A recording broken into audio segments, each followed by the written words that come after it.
ਪੰਜਾਬੀ ਭਾਸ਼ਾ ਨਾਲ ਜੁੜੇ ਸਾਰੇ ਸਿੱਖਿਆਰਥੀਆਂ ਦਾ ਹਾਰਦਿਕ ਸਵਾਗਤ ਕਰਦਾ ਹੈ ਜੀ ਤੁਹਾਡਾ ਆਪਣਾ ਸਪੀਰੀਅਰ ਸਟੱਡੀ ਚੈਨਲ। ਆਪਾਂ ਇਸ ਚੈਨਲ 'ਤੇ ਕਰ ਰਹੇ ਹਾਂ ਪੰਜਾਬੀ ਦੇ ਸਾਹਿਤ ਰੂਪ।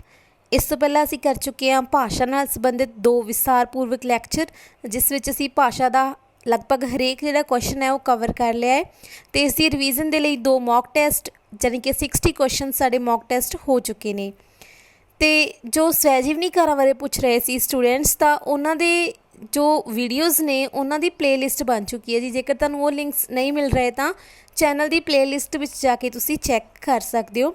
ਸਵੈਜੀਵਨੀਕਾਰਾਂ ਦੀ ਵੀ ਅਤੇ ਜੋ 17 ਆਪਾਂ ਮੌਕ ਟੈਸਟ ਕੀਤੇ ਨੇ ਉਹਨਾਂ ਦੀ ਵੀ, ਅਤੇ ਇਸ ਤੋਂ ਇਲਾਵਾ ਜੋ ਵੀ ਆਪਾਂ ਸਾਹਿਤ ਰੂਪ ਕੀਤੇ ਨੇ ਉਹਨਾਂ ਦੀ ਵੀ। ਅਤੇ ਜੋ ਸਟੂਡੈਂਟਸ ਪੁੱਛ ਰਹੇ ਸੀ SST ਦੀ ਤਿਆਰੀ ਬਾਰੇ, ਅਤੇ ਸਪੈਸ਼ਲੀ ਸਵਿਕਸ ਪਾਰਟ, ਠੀਕ ਹੈ, ਨਾਗਰਿਕ ਸ਼ਾਸਤਰ ਦਾ ਜੋ ਪੋਲੀਟੀਕਲ ਵਾਲਾ ਪਾਰਟ ਹੈ, ਤਾਂ ਜੇਕਰ ਤੁਸੀਂ ਉਸ ਦੀ ਤਿਆਰੀ ਕਰਨਾ ਚਾਹੁੰਦੇ ਹੋ ਤਾਂ ਟੌਪਿਕ ਵਾਈਜ਼ ਤੁਸੀਂ ਕਹਿ ਰਹੇ ਸੀਗੇ ਕਿ ਕੋਈ ਅਜਿਹਾ ਚੈਨਲ ਹੋਵੇ ਜੋ ਟੌਪਿਕ ਵਾਈਜ਼ ਆਪਾਂ ਕਵਰ ਕਰ ਲਈਏ ਸਾਰਾ ਸਿਲੇਬਸ, ਤਾਂ ਤੁਸੀਂ ਜੈਮ ਸਟੱਡੀ ਚੈਨਲ ਹੈ ਜਿਹੜਾ, ਉੱਥੇ ਜਾ ਕੇ ਜਿਹੜੀ ਸਵਿਕਸ ਪਾਰਟ ਦੀ ਤਿਆਰੀ ਹੈ SST ਦੀ ਉਹ ਕਰ ਸਕਦੇ ਹੋ। ਅਤੇ ਇਸ ਚੈਨਲ ਦਾ ਲਿੰਕ ਤੁਹਾਨੂੰ ਮਿਲ ਜਾਏਗਾ ਆਪਣੀ ਵੀਡੀਓ ਦੇ ਡਿਸਕ੍ਰਿਪਸ਼ਨ ਬਾਕਸ ਦੇ ਵਿੱਚ, ਅਤੇ ਉਹ ਤੁਸੀਂ ਚੈਨਲ ਉੱਥੇ ਜਾ ਕੇ ਦੇਖ ਸਕਦੇ ਹੋ। ਅਤੇ ਜੋ ਵੀ ਤੁਹਾਡੀਆਂ ਜ਼ਰੂਰਤਾਂ ਨੇ ਸਵਿਕਸ ਪਾਰਟ ਦੀਆਂ, ਅਤੇ ਜਾਂ ਤੁਹਾਨੂੰ ਕਿਸੇ ਚੀਜ਼ ਦੀ ਕਨਫਿਊਜ਼ਨ ਹੈ ਤਾਂ ਤੁਸੀਂ ਮੈਡਮ ਨੂੰ ਕਮੈਂਟ ਕਰਕੇ ਪੁੱਛ ਸਕਦੇ ਹੋ, ਠੀਕ ਹੈ ਜੀ। ਅਤੇ ਜੋ ਆਪਣਾ ਅੱਜ ਦਾ ਟੌਪਿਕ ਹੈ ਸਾਹਿਤ ਰੂਪ ਦੇ ਅੰਡਰ, ਉਹ ਹੈ ਜੀ ਕਿੱਸਾ ਕਾਵਿ ਬਾਰੇ ਪੜ੍ਹਾਂਗੇ ਆਪਾਂ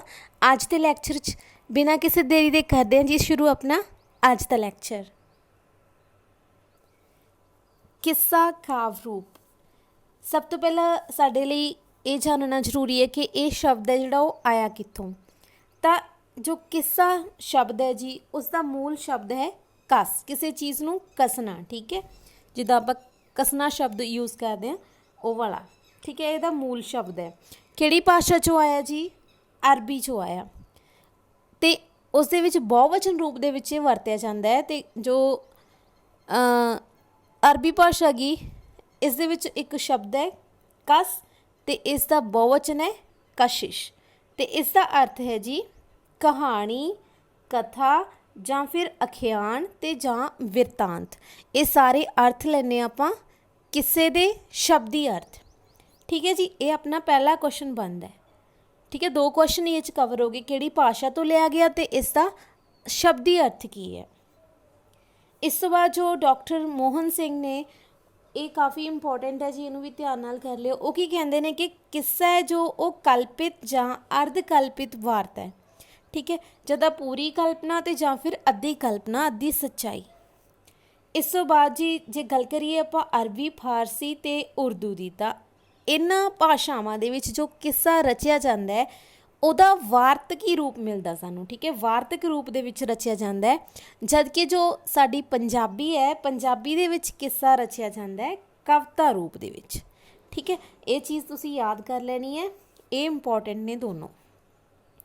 ਇਸ ਤੋਂ ਬਾਅਦ ਜਿਹੜੇ ਪੰਜਾਬੀ ਕਿੱਸੇ ਆ ਉਹਨਾਂ ਦੇ ਉੱਪਰ ਕਿਸ ਦਾ ਪ੍ਰਭਾਵ ਪੈਂਦਾ ਹੈ, ਤਾਂ ਇੱਕ ਸਟੂਡੈਂਟਸ ਨੇ ਕਮੈਂਟ ਕਰਕੇ ਪੁੱਛਿਆ ਸੀ ਮਸਨਵੀ ਬਾਰੇ, ਠੀਕ ਹੈ, ਕਿ ਮਸਨਵੀ ਦਾ ਸੰਬੰਧ ਪੰਜਾਬੀ ਨਾਲ ਹੈ ਜਾਂ ਨਹੀਂ ਹੈ, ਠੀਕ ਹੈ।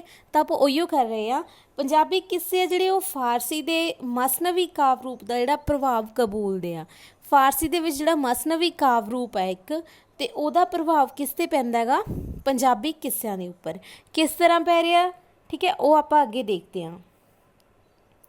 ਸਭ ਤੋਂ ਪਹਿਲਾਂ ਮਸਨਵੀ ਦੇ ਕਿੰਨੇ ਹਿੱਸੇ ਨੇ, ਪਹਿਲਾਂ ਅਸੀਂ ਇਹ ਪੜ੍ਹਾਂਗੇ। ਜੋ ਮਸਨਵੀ ਹੈ ਇਹ ਤਾਂ ਸਾਨੂੰ ਕਲੀਅਰ ਹੋ ਹੀ ਗਿਆ ਕਿ ਇਸ ਦਾ ਸੰਬੰਧ ਕਿਸ ਨਾਲ ਹੈ, ਉਹ ਹੈ ਜੀ ਫਾਰਸੀ ਨਾਲ। ਤਾਂ ਮਸਨਵੀ ਦੇ ਸਾਨੂੰ ਅੱਗੇ 2 ਹਿੱਸੇ ਮਿਲਦੇ ਨੇ, ਪਹਿਲਾ ਰਜ਼ਮੀਆਂ ਅਤੇ ਦੂਸਰਾ ਬਜ਼ਮੀਆਂ, ਠੀਕ ਹੈ। ਜੋ ਰਜ਼ਮੀਆਂ ਉਸ ਦੇ ਵਿੱਚ ਕਿਹੜਾ ਬਿਰਤਾਂਤ ਦਿੱਤਾ ਹੁੰਦਾ ਹੈ? ਜੰਗ ਦਾ, ਠੀਕ ਹੈ, ਲੜਾਈ ਦਾ। ਅਤੇ ਜੋ ਬਜ਼ਮੀਆਂ ਗਾ ਉਸ ਦੇ ਵਿੱਚ ਪ੍ਰੇਮ ਕਹਾਣੀ ਦਾ। ਤਾਂ ਹੁਣ ਪੰਜਾਬੀ ਨੇ ਇਹਨਾਂ ਦੇ ਪ੍ਰਭਾਵ ਕਿਵੇਂ ਕਬੂਲੇ ਨੇ?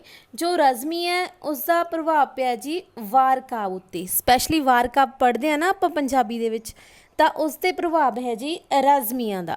ਰਜ਼ਮੀਆਂ ਕਿਸ ਦਾ ਰੂਪ ਹੈ? ਮਸਨਵੀ ਦਾ। ਅਤੇ ਜੋ ਕਿੱਸਾ ਹੈ, ਕਿੱਸੇ ਦੇ ਵਿੱਚ ਕੀ ਹੁੰਦੀ ਹੈ? ਪ੍ਰੇਮ ਕਹਾਣੀ ਹੁੰਦੀ ਹੈ, ਠੀਕ ਹੈ। ਤਾਂ ਪੰਜਾਬੀ ਕਿੱਸੇ ਦੇ ਉੱਪਰ ਕਿਸ ਦਾ ਪ੍ਰਭਾਵ ਪਿਆ ਹੈ?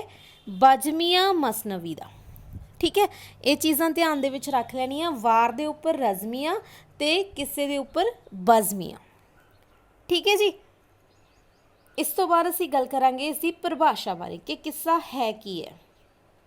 ਉਹ ਛੰਦਬੱਧ ਬਿਰਤਾਂਤਿਕ ਰਚਨਾ ਜਿਸ ਵਿੱਚ ਕਥਾਨਕ ਦਾ ਸੰਬੰਧ ਪ੍ਰੇਮ, ਰੋਮਾਂਸ, ਵੀਰਤਾ, ਭਗਤੀ, ਦੇਸ਼ ਪ੍ਰੇਮ, ਧਰਮ ਜਾਂ ਸਮਾਜ ਸੁਧਾਰ ਨਾਲ ਹੋਵੇ।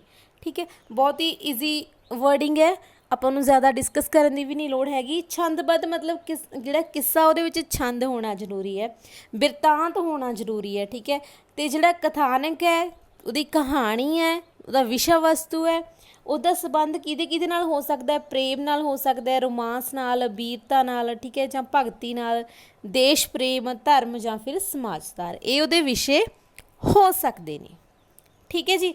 ਇਸ ਤੋਂ ਬਾਅਦ ਜੋ ਇਸਦਾ ਬਿਰਤਾਂਤ ਹੁੰਦਾ ਹੈ ਜਾਂ ਵਰਣਨ ਹੁੰਦਾ ਹੈ, ਉਹਦੇ ਵਿੱਚ ਕੀ ਹੁੰਦਾ ਜੀ? ਉਹਦੇ ਵਿੱਚ ਹੁੰਦਾ ਯਥਾਰਥ, ਜਾਂ ਤਾਂ ਯਥਾਰਥ ਹੋਏਗਾ ਸੱਚ, ਨਾਲ ਦੀ ਨਾਲ ਕਾਲਪਨਿਕ। ਠੀਕ ਹੈ, ਕਲਪਨਾ ਦਾ ਅੰਸ਼ ਵੀ ਹੋਏਗਾ। ਕਲਪਨਾ ਦੇ ਵਿੱਚ ਕਈ ਵਾਰ ਇਹ ਅਤਕਥਨੀ ਵੀ ਵਰਤ ਲੈਂਦੇ ਆ। ਠੀਕ ਹੈ, ਗੱਲ ਨੂੰ ਬਹੁਤ ਹੀ ਜ਼ਿਆਦਾ ਲਮੇਰਾ ਕਰਕੇ ਵਧਾ ਚੜਾ ਕੇ ਦੱਸਦੇ ਆ।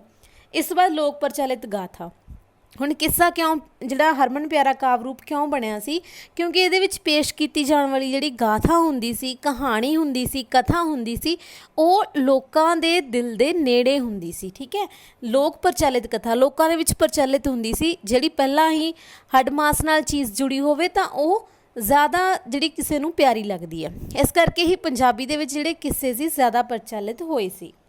ਇਸ ਤੋਂ ਬਾਅਦ ਜੇ ਅਸੀਂ ਗੱਲ ਕਰੀਏ ਇਸੇ ਆਰੰਭ ਦੀ, ਤਾਂ ਇਸ ਦਾ ਆਰੰਭ ਹੁੰਦਾ ਹੈ ਮੰਗਲਾਚਰਨ ਜਾਂ ਫਿਰ ਹਮਦ ਨਾਲ। ਠੀਕ ਹੈ, ਜਿਹੜਾ ਆਪਾਂ ਕਹਿੰਦੇ ਹਾਂ ਅਵਲ ਹਮਦ ਖੁਦਾ ਦਾ ਵਿਰਦ ਕੀਜੇ, ਹੈ ਨਾ, ਉਹ ਹਮਦ ਵੀ, ਇਹ ਸ਼ਬਦ ਵੀ ਵਰਤ ਲਿਆ ਜਾਂਦਾ। ਹੁਣ ਮੰਗਲਾਚਰਨ ਦੇ ਵਿੱਚ ਜਾਂ ਹਮਦ ਦੇ ਵਿੱਚ ਕੀ ਹੁੰਦਾ? ਜਿਹੜਾ ਕਿੱਸਾਕਾਰ ਹੈ ਉਹ ਆਪਣੇ ਇਸ਼ਟ ਦੀ, ਆਪਣੇ ਗੁਰੂ ਦੀ ਜਾਂ ਫਿਰ ਪਰਮਾਤਮਾ ਦੀ ਆਰਾਧਨਾ ਕਰਦਾ। ਠੀਕ ਹੈ, ਉਹਨਾਂ ਨੂੰ ਧਿਆਉਂਦਾ। ਜਿਵੇਂ ਕਹਿੰਦੇ ਹੁੰਦੇ ਨੇ ਕਿ ਕਿਸੇ ਵੀ ਕੰਮ ਨੂੰ ਸ਼ੁਰੂ ਕਰਨ ਤੋਂ ਪਹਿਲਾਂ ਪਰਮਾਤਮਾ ਦਾ ਨਾਮ ਲੈਂਦੇ। ਠੀਕ ਹੈ, ਇਸੇ ਤਰ੍ਹਾਂ ਹੀ ਕਿੱਸੇ ਦੀ ਸ਼ੁਰੂਆਤ ਦੇ ਵਿੱਚ ਮੰਗਲਾਚਰਨ ਜਾਂ ਹਮਦ ਦੇ ਵਿੱਚ ਆਪਣੇ ਇਸ਼ਟ ਦੀ, ਆਪਣੇ ਗੁਰੂ ਦੀ ਆਰਾਧਨਾ ਕੀਤੀ ਜਾਂਦੀ ਹੈ। ਠੀਕ ਹੈ ਜੀ। ਇਸ ਤੋਂ ਬਾਅਦ ਗੱਲ ਕਰੀਏ ਇਸ ਦੀ ਸ਼ੈਲੀ ਦੀ, ਤਾਂ ਸ਼ੈਲੀ ਆਮ ਕਰਕੇ ਦੋ ਪ੍ਰਕਾਰ ਦੀ ਹੁੰਦੀ ਹੈ। ਵੈਸੇ ਜਿਹੜੇ ਬਾਅਦ ਵਾਲੇ ਕਿੱਸਾਕਾਰ ਸੀ ਉਹਨਾਂ ਨੇ ਤਾਂ ਕਾਫੀ ਸ਼ੈਲੀਆਂ ਜਿਹੜੀਆਂ ਵਰਤੀਆਂ ਆਪਣੇ ਹਿਸਾਬ ਨਾਲ, ਪਰ ਮੁੱਖ ਤੌਰ 'ਤੇ ਦੋ ਪ੍ਰਕਾਰ ਦੀਆਂ ਸੀ। ਵਿਸਤ੍ਰਿਤ, ਜਿਸ ਦੇ ਵਿੱਚ ਹਰ ਇੱਕ ਚੀਜ਼ ਦਾ ਵਿਸਥਾਰ ਕੀਤਾ ਜਾਵੇ, ਜਿਸ ਦੀ ਉਦਾਹਰਨ ਲੈ ਸਕਦੇ ਹਾਂ ਆਪਾਂ ਵਾਰਿਸ਼ ਸ਼ਾਹ। ਠੀਕ ਹੈ, ਅਤੇ ਦੂਸਰੀ ਹੈ ਸੂਤਰਿਕ। ਸੂਤਰਿਕ ਮਤਲਬ ਜਿਹਦੇ ਵਿੱਚ ਸੰਖੇਪਤਾ ਹੋਵੇ, ਅਤੇ ਇਸ ਦੀ ਉਦਾਹਰਨ ਹੈ ਜੀ ਹਾਸ਼ਮ ਸ਼ਾਹ। ਠੀਕ ਹੈ, ਇਸ ਤੋਂ ਬਾਅਦ ਗੱਲ ਕਰੀਏ ਛੰਦਾਂ ਦੀ, ਤਾਂ ਛੰਦ ਵੀ ਹੁਣ ਤੱਕ ਉਦੋਂ ਬਾਅਦ 'ਚ ਕਾਫੀ ਜਿਹੜੇ ਪ੍ਰਚਲਿਤ ਹੋ ਗਏ ਸੀਗੇ ਕਿੱਸਾ ਕਾਵਿ ਦੇ ਵਿੱਚ, ਪਰ ਜੋ ਪ੍ਰਧਾਨ ਰਹੇ ਨੇ ਛੰਦ, ਉਹ ਰਹੇ ਨੇ ਦਵਈਆ ਅਤੇ ਬੈਂਤ। ਅਤੇ ਜ਼ਿਆਦਾ ਪ੍ਰਮਾਣਿਕਤਾ ਕਿਸ ਨੂੰ ਮਿਲੀ ਹੈ? ਜ਼ਿਆਦਾ ਪ੍ਰਮਾਣਿਕਤਾ ਮਿਲੀ ਹੈ ਜੀ ਬੈਂਤ ਨੂੰ। ਠੀਕ ਹੈ ਜੀ। ਇਸ ਤੋਂ ਬਾਅਦ ਅਸੀਂ ਗੱਲ ਕਰਾਂਗੇ ਕਿ ਰਸ ਕਿਹੜੇ ਕਿਹੜੇ ਪ੍ਰਧਾਨ ਰਹਿੰਦੇ ਨੇ ਕਿੱਸੇ ਦੇ ਵਿੱਚ। ਜੇ ਰਸ ਦੀ ਗੱਲ ਕਰੀਏ ਤਾਂ ਰਸ ਰਹਿੰਦੇ ਨੇ ਜੀ ਕਰੁਣਾ, ਜਿਹਦੇ ਵਿੱਚ ਦੁੱਖ ਹੁੰਦਾ ਹੈ, ਬਿਰਹਾ ਹੁੰਦੀ ਹੈ, ਵਿਛੋੜਾ ਹੁੰਦਾ। ਠੀਕ ਹੈ, ਸ਼ਿੰਗਾਰ, ਜਿਸ ਦੇ ਵਿੱਚ ਖੁਸ਼ੀ ਹੁੰਦੀ ਹੈ, ਮਿਲਾਪ ਹੁੰਦਾ ਹੈ। ਠੀਕ ਹੈ, ਅਤੇ ਇਸ ਜਿਹੜਾ ਸ਼ਿੰਗਾਰ ਰਸ ਹੈ ਨਾ, ਇਹਨੂੰ ਅੱਗੇ ਵੀ ਦੋ ਹਿੱਸਿਆਂ 'ਚ ਵੰਡ ਲੈਂਦੇ ਆਪਾਂ, ਸੰਜੋਗ ਅਤੇ ਵਿਜੋਗ। ਇਸ ਤੋਂ ਬਾਅਦ ਜੋ ਵੀਰ ਰਸ ਹੈ, ਜਿੱਥੇ ਬਹਾਦਰੀ ਜਿਹੜੀ ਕਿਤੇ ਨਾ ਕਿਤੇ ਦਿਖਾਈ ਜਾਂਦੀ ਹੈ। ਇਸ ਤੋਂ ਬਾਅਦ ਪ੍ਰਧਾਨ ਬੋਲੀਆਂ।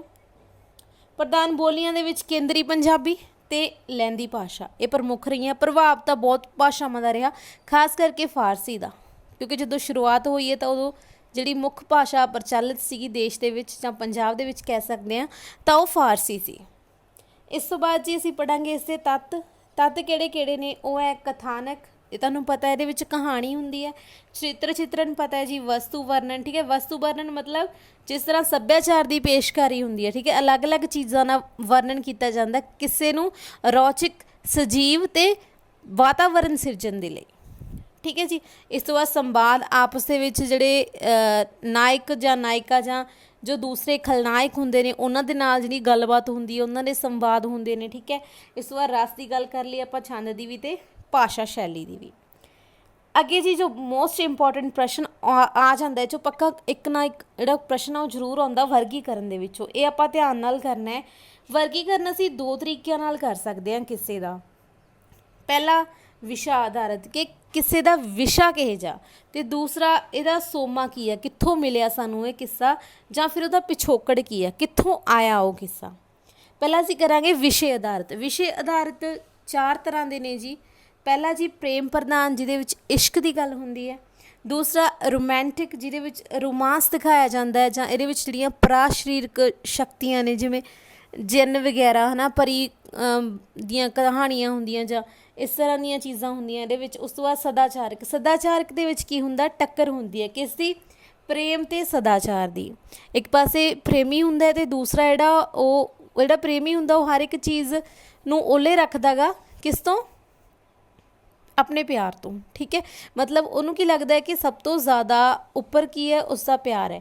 ਪਰ ਜੋ ਸਦਾਚਾਰ ਵਾਲਾ ਹੁੰਦਾ ਨਾਇਕ ਜਾਂ ਨਾਇਕਾ, ਉਹ ਕੀ ਕਰਦੇ ਨੇ, ਨਾ ਸਦਾਚਾਰ ਨੂੰ ਮਹੱਤਵ ਦਿੰਦੇ ਨੇ, ਨੈਤਿਕਤਾ ਨੂੰ ਮਹੱਤਵ ਦਿੰਦੇ ਨੇ ਕਿ ਇਸ ਤਰ੍ਹਾਂ ਆਪਾਂ ਨਹੀਂ ਜਾ ਸਕਦੇ, ਇਹ ਜਿਹੜੀ ਮਰਿਆਦਾ ਦੀ ਜਾਂ ਸਮਾਜ ਦੀ ਮਰਿਆਦਾ ਗੀ ਉਸਦੇ ਉਲਟ ਹੈ।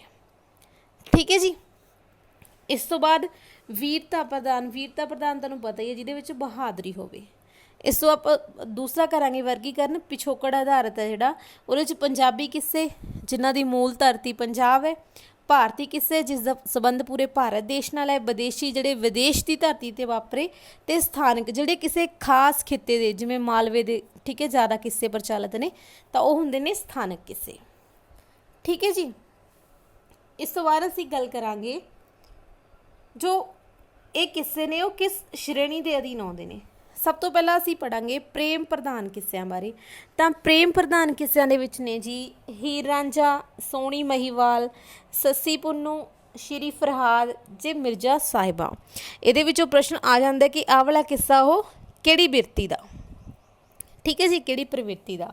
ਇਸ ਤੋਂ ਬਾਅਦ ਰੋਮੈਂਟਿਕ ਦੇ ਵਿੱਚ ਆ ਜਾਂਦਾ ਹੈ ਜਿੱਦਾਂ ਨਲ ਦਮਯੰਤੀ, ਰੂਪ ਰਾਣੀ ਸ਼ਕੁੰਤਲਾ, ਸ਼ਾਹ ਬਹਿਰਾਮ ਅਤੇ ਸੈਫਲ ਮਲੂਕ। ਸਦਾਚਾਰਕ ਕਿੱਸੇ ਪੂਰਨ ਭਗਤ, ਗੋਪੀ ਚੰਦ, ਭਰਥਰੀ ਹਰੀ ਅਤੇ ਰੂਪ ਬਸੰਤ।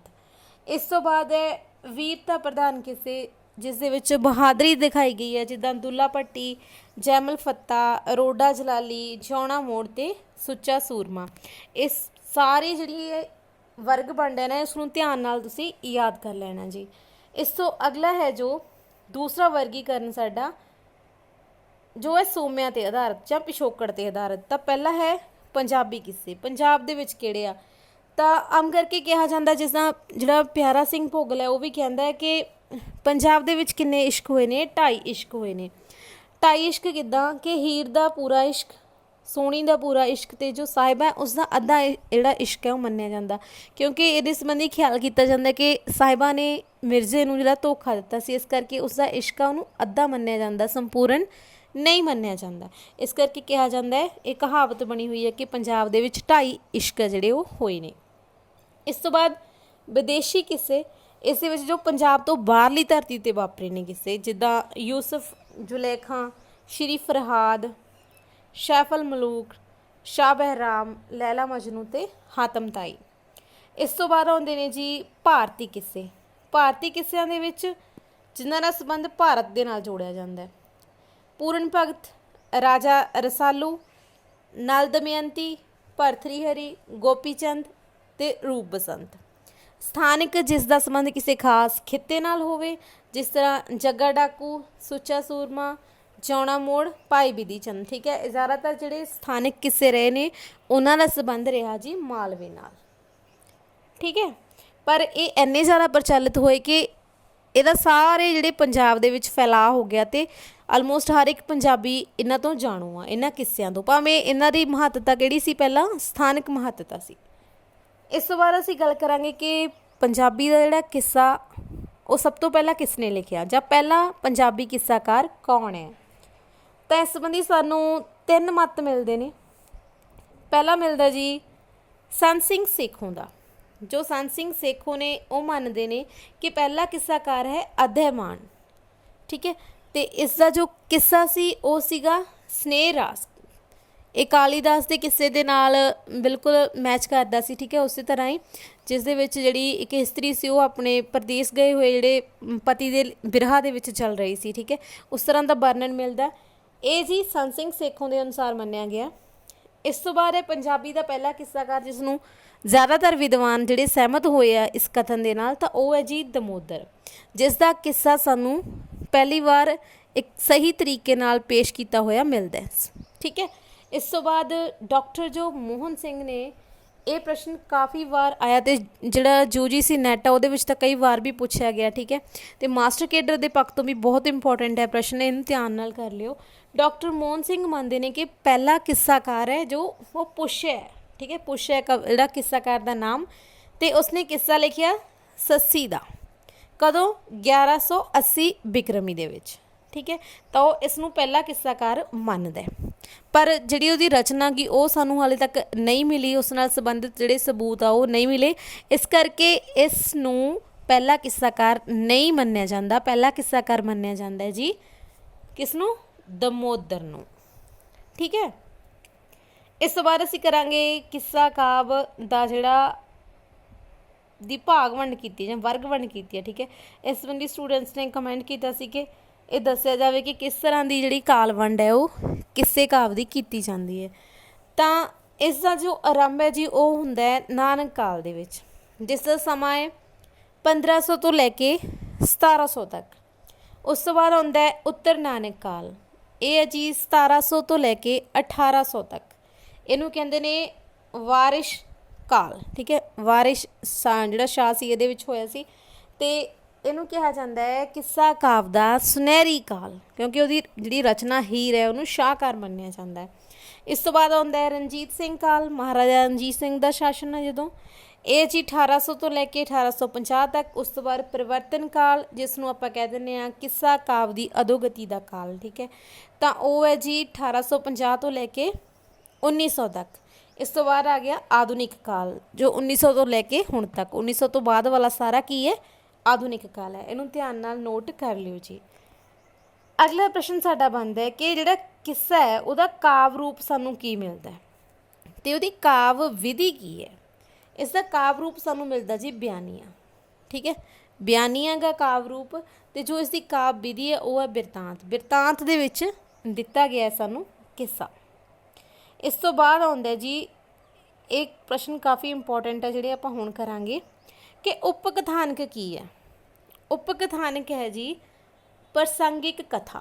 ਇਸ ਸੰਬੰਧੀ ਪਹਿਲਾਂ ਵੀ ਮੌਕ ਟੈਸਟ ਦੇ ਵਿੱਚ ਇੱਕ ਪ੍ਰਸ਼ਨ ਪਾਇਆ ਸੀ, ਤੁਸੀਂ ਕਰਿਆ ਹੀ ਹੋਣਾ ਉਹ, ਕਿ ਜੋ ਮੁੱਖ ਕਥਾ ਹੈਗੀ ਉਹਦੇ ਨਾਲ ਨਾਲ ਚੱਲਦੀ ਹੈ ਪ੍ਰਸੰਗਿਕ ਕਥਾ, ਤਾਂ ਕਿ ਜਿਹੜਾ ਕਿੱਸਾ ਉਹਨੂੰ ਵਿਸਥਾਰ ਵੀ ਦਿੱਤਾ ਜਾ ਸਕੇ ਤੇ ਉਹਦੇ ਵਿੱਚ ਹੋਰ ਰੌਚਕਤਾ ਵੀ ਲਿਆਂਦੀ ਜਾ ਸਕੇ, ਤੇ ਨਾਲ ਦੀ ਨਾਲ ਜੋ ਨਾਇਕ ਤੇ ਨਾਇਕਾ ਨੇ ਕਿੱਸਾਕਾਰ ਨੇ ਬਣਾਏ ਨੇ ਜਿਹੜੇ, ਉਹਨਾਂ ਨੂੰ ਮਹਾਨ ਦਿਖਾਇਆ ਜਾਵੇ। ਠੀਕ ਹੈ, ਕਿਸੇ ਨਾ ਕਿਸੇ ਤਰੀਕੇ ਨਾਲ ਉਹਨਾਂ ਦੀ ਮਹਾਨਤਾ ਵੀ ਦਰਸਾਈ ਜਾਵੇ। ਤਾਂ ਉਸ ਸੰਬੰਧੀ ਜਿਹੜੀਆਂ ਮੁੱਖ ਕਥਾ ਦੇ ਨਾਲ ਇੱਕ ਜਾਂ ਦੋ ਜਿਹੜੀਆਂ ਪ੍ਰਸੰਗਿਕ ਕਥਾਵਾਂ ਉਹ ਚੱਲਦੀਆਂ ਰਹਿੰਦੀਆਂ, ਤਾਂ ਉਹਨਾਂ ਨੂੰ ਨਾਮ ਦਿੱਤਾ ਜਾਂਦਾ ਜੀ ਉਪ ਕਥਾਨਕ ਦਾ। ਠੀਕ ਹੈ, ਇਸ ਤੋਂ ਬਾਅਦ ਅਸੀਂ ਗੱਲ ਕਰਾਂਗੇ ਜਿਹੜਾ ਬਿਰਤਾਂਤ ਸ਼ਾਸਤਰੀ ਤਕਨੀਕੀ ਸ਼ਬਦਾਵਲੀ ਹੈ। ਠੀਕ ਹੈ, ਬਿਰਤਾਂਤ ਦੇ ਪੱਖ ਤੋਂ ਜੋ ਸ਼ਬਦਾਵਲੀ ਹੈ ਉਸ ਦੇ ਵਿੱਚ ਅਸੀਂ ਪਾਤਰ ਨੂੰ ਕੀ ਕਹਿੰਦੇ ਹਾਂ? ਪਾਤਰ ਚਿੱਤਰਨ ਹੁੰਦਾ, ਜਿਹੜਾ ਪਾਤਰ ਅਲੱਗ-ਅਲੱਗ ਹੁੰਦੇ ਨੇ, ਨਾਇਕ ਜਾਂ ਨਾਇਕਾ ਹੁੰਦੀ ਹੈ, ਜਾਂ ਖਲਨਾਇਕ ਹੁੰਦੇ ਨੇ, ਜਾਂ ਫਿਰ ਸਹਾਇਕ ਪਾਤਰ ਹੁੰਦੇ ਨੇ। ਤਾਂ ਪਾਤਰ ਨੂੰ ਕਿਹਾ ਜਾਂਦਾ ਜੀ ਕਰਿੰਦਾ। ਕਰਿੰਦਾ ਮਤਲਬ ਕੰਮ ਕਰਨ ਵਾਲਾ ਜਾਂ ਕਾਰਜ ਕਰਨ ਵਾਲਾ। ਠੀਕ ਹੈ, ਇਸ ਤੋਂ ਬਾਅਦ ਕਲਾਮੇ ਸ਼ਾਇਰ। ਕਲਾਮੇ ਸ਼ਾਇਰ ਮਤਲਬ ਜਿੱਦਾਂ ਆਪਾਂ ਕਾਬਿਓਵਾਚ ਕਹਿ ਦਿੰਦੇ ਹਾਂ। ਠੀਕ ਹੈ, ਜਦੋਂ ਉਹ ਜਿਹੜਾ ਕਿੱਸਾ ਉਹਨੂੰ ਵਿਚਾਲੇ ਛੱਡ ਕੇ ਆਪਦੀਆਂ ਹੀ ਗੱਲਾਂ ਛੱਡਣ ਲੱਗ ਜਾਵੇ ਕਿੱਸਾਕਾਰ। ਠੀਕ ਹੈ, ਆਪਦੀਆਂ ਹੀ ਗੱਲਾਂ ਦੱਸਣ ਲੱਗ ਜਾਵੇ, ਤਾਂ ਉਹ ਹੁੰਦਾ ਕਾਬਿਓਵਾਚ ਕਹਿੰਦੇ ਆ ਨਾ। ਆਪਾਂ ਨੂੰ ਇਹ ਪਤਾ ਹੀ ਹੈ, ਕੁਐਸਚਨ ਕਾਫੀ ਇੰਪੋਰਟੈਂਟ ਆ, ਬਹੁਤ ਜ਼ਿਆਦਾ ਇੰਪੋਰਟੈਂਟ ਹੈ। ਤਾਂ ਜੋ ਉਸ ਦੀਆਂ ਜੋ ਟਿੱਪਣੀਆਂ ਹੁੰਦੀਆਂ ਨੇ ਉਹਨੂੰ ਕੀ ਕਿਹਾ ਜਾਂਦਾ ਕਿੱਸੇ ਦੇ ਵਿੱਚ? ਕਲਾਮੇ ਸ਼ਾਇਰ। ਠੀਕ ਹੈ, ਇਸ ਤੋਂ ਬਾਅਦ ਜੋ ਹੋਣੀ ਦਾ ਸੰਕਲਪ ਹੈ ਉਹ ਕਿੱਸੇ ਦੇ ਵਿੱਚ ਹੁੰਦਾ ਹੀ ਹੁੰਦਾ। ਕੋਈ ਕਿੱਸਾ ਹੋਊਗਾ ਜਿਸ ਦੇ ਵਿੱਚ ਹੋਣੀ ਦਾ ਸੰਕਲਪ ਨਹੀਂ ਲਿਆ। ਹੁਣ ਹੋਣੀ ਕਿਸ ਨੂੰ ਕਹਿ ਦਿੱਤਾ ਜਾਂਦਾ? ਹੋਣੀ ਦਾ ਜਿਹੜਾ ਹੋਣੀ ਸ਼ਬਦ ਹੈ ਨਾ ਉਹ ਤਾਂ ਹੁਣ ਤੱਕ ਸਾਡੇ ਪੰਜਾਬੀ ਸੱਭਿਆਚਾਰ ਦਾ ਅੰਗ ਬਣਿਆ ਹੋਇਆ। ਜਦੋਂ ਕੋਈ ਵੀ ਗੱਲ ਹੋ ਜਾਂਦੀ ਹੈ ਜਾਂ ਕਿਸੇ ਨਾਲ ਦੁਰਘਟਨਾ ਹੋ ਜਾਂਦੀ ਹੈ ਤਾਂ ਆਪਾਂ ਉਹਨੂੰ ਹੋਣੀ ਦਾ ਨਾਮ ਦੇ ਦਿੰਦੇ ਹਾਂ। ਠੀਕ ਹੈ, ਤਾਂ ਹੁਣ ਹੋਣੀ ਦੇ ਵਿੱਚ ਕੀ ਹੈ ਜੀ? ਹੋਣੀ ਦੇ ਵਿੱਚ ਨਸੀਬ, ਕਰਮ, ਕਿਸਮਤ। ਦੇਖੋ, ਜਿੱਥੇ ਨਾ ਹੋਣੀ ਦੀ ਗੱਲ ਆ ਜਾਂਦੀ ਹੈ ਉੱਥੇ ਸਾਰੇ ਲੌਜਿਕ ਫੇਲ ਹੋ ਜਾਂਦੇ ਆ, ਉੱਥੇ ਸਾਇੰਸ ਵੀ ਫੇਲ ਹੋ ਜਾਂਦੀ ਹੈ, ਉੱਥੇ ਤਰਕ ਵੀ ਫੇਲ ਹੋ ਜਾਂਦਾ। ਯਾਨੀ ਕਿ ਕਿਸੇ ਦਾ ਜਿਹੜਾ ਦਿਲ ਖੜਾਉਣ ਦੇ ਲਈ ਜਿੱਥੇ ਬੱਸ ਹੋ ਜਾਏ ਉਹਦੀ ਕਿੱਸਾਕਾਰ ਦੀ ਵੀ ਹੁਣ ਇਹ ਦੁਆ ਤੋਂ ਕੁਛ ਕਰ ਨਹੀਂ ਸਕਦਾ, ਅਤੇ ਉਹਨੂੰ ਇਹ ਕਹਿਣਾ ਹੀ ਪਊਗਾ ਕਿ ਵੀ ਹਾਂ ਜਾਂ ਨਾਇਕ ਮਰ ਗਿਆ ਜਾਂ ਨਾਇਕਾ ਮਰ ਗਈ, ਜਿਹੜਾ ਕਿੱਸਾ ਹੈ। ਠੀਕ ਹੈ, ਤਾਂ ਉੱਥੇ ਫਿਰ ਉਹ ਜਿੱਥੇ ਉਹਦੀ ਕੋਈ ਵਾਹ ਨਹੀਂ ਚੱਲਦੀ ਉੱਥੇ ਉਹ ਕਿਹੜਾ ਸੰਕਲਪ ਲਿਆਉਂਦਾ? ਹੋਣੀ ਦਾ ਸੰਕਲਪ ਲਿਆਉਂਦਾ। ਠੀਕ ਹੈ, ਕਿਉਂਕਿ ਜਿੱਥੇ ਗੱਲ ਕਿਸਮਤ 'ਤੇ ਆ ਕੇ ਖੜ੍ਹ ਜਾਏ ਉੱਥੇ ਤਾਂ ਫਿਰ ਕੁਛ ਹੋ ਹੀ ਨਹੀਂ ਸਕਦਾ, ਉਦੋਂ ਬਾਅਦ ਆਪਾਂ ਬਹਿਸ ਨਹੀਂ ਕਰ ਸਕਦੇ, ਜਿੱਥੇ ਤਰਕ ਹੀ ਮੁੱਕ ਗਿਆ। ਠੀਕ ਹੈ, ਤਾਂ ਹੋਣੀ ਦਾ ਸੰਕਲਪ ਹੈ ਜੀ ਮੌਤ। ਠੀਕ ਹੈ, ਤੇ ਜਾਂ ਫਿਰ ਕਿਸਮਤ ਦਾ ਮਾਰਿਆ ਹੋਇਆ ਇਨਸਾਨ। ਇਸ ਤੋਂ ਬਾਅਦ ਹੈ ਜੀ ਬਿਰਤਾਂਤ ਦਾ ਕੁਐਸਚਨ। ਇਹ ਹੈ ਜਿਹੜਾ, ਇਹ ਮੈਂ ਸਪੈਸ਼ਲੀ ਤਾਂ ਆਈ ਇਹਨੂੰ ਸਾਈਨ ਲਾ ਕੇ ਅਲੱਗ ਲਿਖਿਆ ਕਿ ਇਹ ਪੁੱਛਿਆ ਸੀ ਕਿਸੇ ਸਟੂਡੈਂਟ ਨੇ ਕਿ ਬਿਰਤਾਂਤ ਕੀ ਹੁੰਦਾ ਜਾਂ ਬਿਰਤਾਂਤ ਕਿੱਥੋਂ ਆਇਆ ਜਾਂ ਇਸ ਦਾ ਮੂਲ ਕੀ ਹੈ। ਤਾਂ ਜੋ ਬਿਰਤਾਂਤ ਹੈ ਜੀ ਉਹ ਨਰੇਟਿਵ ਸ਼ਬਦ ਹੈ ਅੰਗਰੇਜ਼ੀ ਦਾ, ਉਸ ਤੋਂ ਆਇਆ। ਠੀਕ ਹੈ, ਨਰੇਟ ਕਰਨਾ ਕਹਿੰਦੇ ਨਾ ਆਪਾਂ, ਸਟੋਰੀ ਨਰੇਟ ਕਰਨਾ। ਤਾਂ ਇਹ ਜਿਹੜਾ ਸ਼ਬਦ ਹੈ ਉਹ ਆਇਆ ਲੈਟਿਨ ਭਾਸ਼ਾ 'ਚੋਂ, ਲਤੀਨੀ ਭਾਸ਼ਾ 'ਚੋਂ। ਕਿਹੜਾ ਸ਼ਬਦ ਆਇਆ ਜੀ ਇਹ? ਨੈਰਾਰੇ। ਨੈਰਾਰੇ ਸ਼ਬਦ ਤੋਂ ਬਣਿਆ ਨੈਰੇਟਿਵ। ਅਤੇ ਜੋ ਨੈਰਾਰੇ ਸ਼ਬਦ ਹੈ ਇਸ ਦਾ ਮਤਲਬ ਹੈ ਕਥਾ ਦਾ ਬਿਆਨ, ਕਥਾ ਨੂੰ ਸੁਣਾਉਣਾ, ਕਥਾ ਦਾ ਬਿਆਨ ਕਰਨਾ। ਠੀਕ ਹੈ, ਤਾਂ ਬਿਰਤਾਂਤ ਕੀ ਹੋ ਗਿਆ ਜੀ? ਕਥਾ ਦੇ ਗਿਆਨਮਈ ਬਿਆਨ ਨੂੰ ਬਿਰਤਾਂਤ ਆਖਦੇ ਹਨ। ਠੀਕ ਹੈ, ਬਿਆਨ ਕਰਨਾ, ਉਸਨੂੰ, ਉਸਦੇ ਗਿਆਨ ਨੂੰ ਬਿਆਨ ਕਰਨਾ ਹੀ ਬਿਰਤਾਂਤ ਹੈ। ਹੁਣ ਇਹ ਬਿਰਤਾਂਤ ਕਿਸ ਤਰ੍ਹਾਂ ਦਾ ਹੁੰਦਾ ਹੈ? ਵਿਸਥਾਰਮਈ ਹੁੰਦਾ ਹੈ। ਠੀਕ ਹੈ, ਜਿਸ ਤਰ੍ਹਾਂ ਆਪਾਂ ਇਹਦੀ ਇੱਕ ਐਗਜ਼ਾਮਪਲ ਕਰ ਲਈਏ ਤਾਂ ਉਹ ਹੈ, ਆਪਾਂ ਕਹਿੰਦੇ ਹਾਂ ਕਿ ਫੁੱਲ ਸੋਹਣੇ ਲੱਗਦੇ ਨੇ, ਫੁੱਲ ਸੋਹਣੇ ਹਨ, ਤਾਂ ਉਹ ਬਿਰਤਾਂਤ ਹੈ? ਨਹੀਂ ਜੀ, ਉਹ ਬਿਰਤਾਂਤ ਨਹੀਂ ਹੈ। ਜੇ ਆਪਾਂ ਕਹੀਏ ਕਿ ਜਿਹੜੀ ਫੁੱਲਾਂ ਦੀ ਸੁਗੰਧ ਅਤੇ ਇਹਨਾਂ ਦਾ ਮਨਮੋਹਕ ਰੰਗ ਫੁੱਲਾਂ ਨੂੰ ਸੋਹਣਾ ਬਣਾਉਂਦਾ ਹੈ, ਤਾਂ ਉਹ ਕੀ ਆ? ਬਿਰਤਾਂਤ ਹੈ। ਹੁਣ ਤੁਸੀਂ ਸਮਝ ਹੀ ਗਏ ਹੋਵੋਗੇ ਕਿ ਫੁੱਲ ਸੋਹਣੇ ਲੱਗਦੇ ਹਨ, ਅਤੇ ਜੋ ਲਾਈਨ ਮੈਂ ਬੋਲੀ ਹੈ ਜਿਸ ਦੇ ਵਿੱਚ ਫੁੱਲਾਂ ਬਾਰੇ ਦੱਸਿਆ ਕਿ ਫੁੱਲ ਕਿਉਂ ਸੋਹਣੇ ਲੱਗਦੇ ਆ। ਠੀਕ ਹੈ, ਤਾਂ ਉਹ ਬਿਰਤਾਂਤ ਹੈ। ਹੁਣ ਕੀ ਫ਼ਰਕ ਰਹਿ ਗਿਆ ਬਿਰਤਾਂਤ ਦੇ ਵਿੱਚ ਅਤੇ ਸੰਖੇਪ ਗੱਲਬਾਤ ਦੇ ਵਿੱਚ? ਉਹ ਤੁਸੀਂ ਸਮਝ ਗਏ ਹੋਵੋਗੇ। ਠੀਕ ਹੈ ਜੀ, ਇਹ ਸੀ ਆਪਣਾ ਅੱਜ ਦਾ ਲੈਕਚਰ। ਆਸ ਹੈ ਕਿ ਤੁਹਾਨੂੰ ਪਸੰਦ ਆਇਆ ਹੋਵੇਗਾ। ਜੇਕਰ ਕੋਈ ਚੀਜ਼ ਸਮਝ ਨਹੀਂ ਲੱਗੀ ਤਾਂ ਤੁਸੀਂ ਕਮੈਂਟ ਕਰਕੇ ਮੈਨੂੰ ਪੁੱਛ ਸਕਦੇ ਹੋ। ਜੇਕਰ ਤੁਹਾਨੂੰ ਇਹ ਲੈਕਚਰ ਪਸੰਦ ਆਇਆ ਤਾਂ ਆਪਣੇ ਫਰੈਂਡਸ ਦੇ ਨਾਲ ਜ਼ਰੂਰ ਸ਼ੇਅਰ ਕਰਿਓ ਜੀ। ਲਾਈਕ ਐਂਡ ਕਮੈਂਟ ਕਰਕੇ ਮੈਨੂੰ ਜ਼ਰੂਰ ਦੱਸਿਆ ਕਰੋ ਕਿ ਤੁਹਾਨੂੰ ਆਪਣੇ ਇਸ ਚੈਨਲ ਦੇ ਲੈਕਚਰ ਜਿਹੜੇ ਉਹ ਕਿੱਦਾਂ ਦੇ ਲੱਗ ਰਹੇ ਨੇ। ਅਤੇ ਜੋ SST ਬਾਰੇ ਤੁਸੀਂ ਕਿਹਾ ਸੀ ਉਸ ਦਾ ਲਿੰਕ ਤੁਹਾਨੂੰ ਮਿਲ ਜਾਏਗਾ ਇਸ ਵੀਡੀਓ ਦੇ ਡਿਸਕ੍ਰਿਪਸ਼ਨ ਬਾਕਸ ਦੇ ਵਿੱਚ, ਜਿੱਥੇ ਤੁਸੀਂ ਟੋਪਿਕ ਵਾਈਜ਼ ਜਿਹੜਾ ਪੜ੍ਹ ਸਕਦੇ ਹੋ ਸਵਿਕਸ ਪਾਰਟ। ਠੀਕ ਹੈ ਜੀ, ਜੈਮ ਸਟੱਡੀ ਚੈਨਲ ਹੈ, ਉਹ ਤੁਸੀਂ ਲੈ ਸਕਦੇ ਹੋ ਲਿੰਕ ਇਸ ਵੀਡੀਓ ਦੇ ਡਿਸਕ੍ਰਿਪਸ਼ਨ ਬਾਕਸ ਦੇ ਵਿੱਚੋਂ। ਠੀਕ ਹੈ ਜੀ, ਕਰਦੇ ਰਹੋ ਪੰਜਾਬੀ ਦੀ ਤਿਆਰੀ ਅਤੇ ਦੇਖਦੇ ਰਹੋ ਤੁਹਾਡਾ ਆਪਣਾ ਸੁਪੀਰੀਅਰ ਸਟੱਡੀ ਚੈਨਲ। ਧੰਨਵਾਦ ਜੀ।